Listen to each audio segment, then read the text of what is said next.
passe au tour des ports de la Manche avec Monsieur Tison.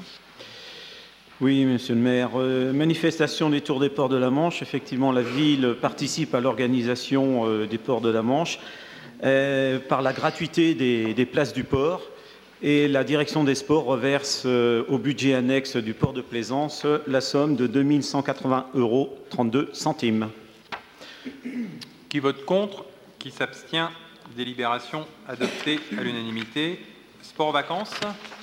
Avant de parler de sport-vacances, je voulais quand même signaler la belle performance d'Alexis Loison qui, après sa 6e place au Figaro, a fait effectivement une belle place au Generali Solo 2015 puisqu'il l'a gagné et finit vice-champion de France de course au large en solitaire. Donc vraiment pour un navigateur qui fait de plus en plus de belles performances et qui sort de vraiment, c'est un Cherbourgeois.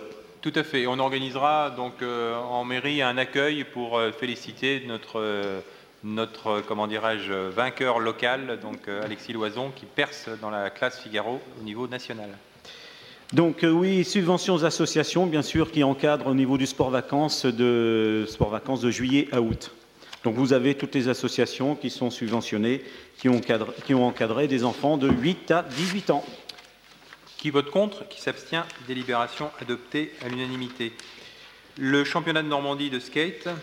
Oui, le Werenke qui a organisé les championnats de Normandie a fait un dossier pour appel à projet, manifestation, subvention exceptionnelle qui est prévu dans nos dossiers de subvention et on leur a accordé une subvention de 300 € qui a eu un fort succès puisqu'il y avait des jeunes qui venaient même de Rouen et qui étaient assez impressionnés par le skatepark de Cherbourg et ils disaient que c'était le plus beau de Normandie.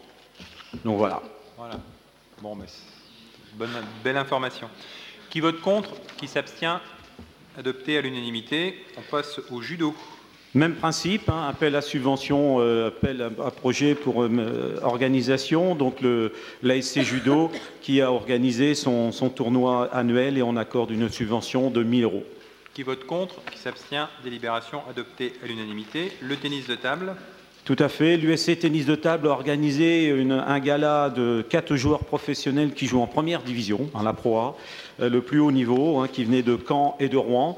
Et ils ont encadré toute la journée des jeunes pour une démonstration de tennis de table. Donc on leur a accordé une subvention de 500 €. Qui vote contre? Qui s'abstient? Adopté à l'unanimité. Et on termine par l'aviron de mer. Oui, l'aviron de mer, on a accordé une subvention exceptionnelle sur l'aviron de mer qui a connu une saison, je dirais 2014, assez difficile. Donc on leur accorde une subvention de 3 000 €. Effectivement, l'été 2014 a été beau et malheureusement, quand il fait trop beau, les gens vont plutôt à la plage. Alors que cette année, qu'on a eu un été pas très beau, et ils ont eu plus d'embarquements. Donc c'est pour les aider un petit peu pour cette passe difficile qu'ils ont. Mais l'année 2015 devrait être nettement meilleure pour l'aviron de mer.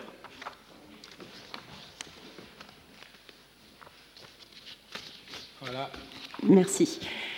Juste une question pour savoir s'il y a beaucoup en fait, de subventions exceptionnelles qui sont refusées ou pas.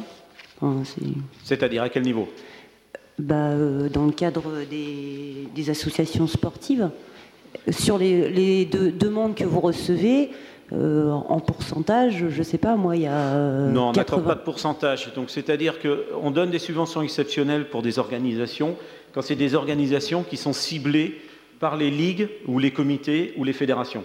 C'est-à-dire qu'une organisation, un événement qui n'est pas officiel, on n'attribue pas de subvention. Donc là, par exemple, Werenke qui a organisé les championnats de Normandie, là, effectivement, on a donné une subvention. D'accord. Merci de cette précision.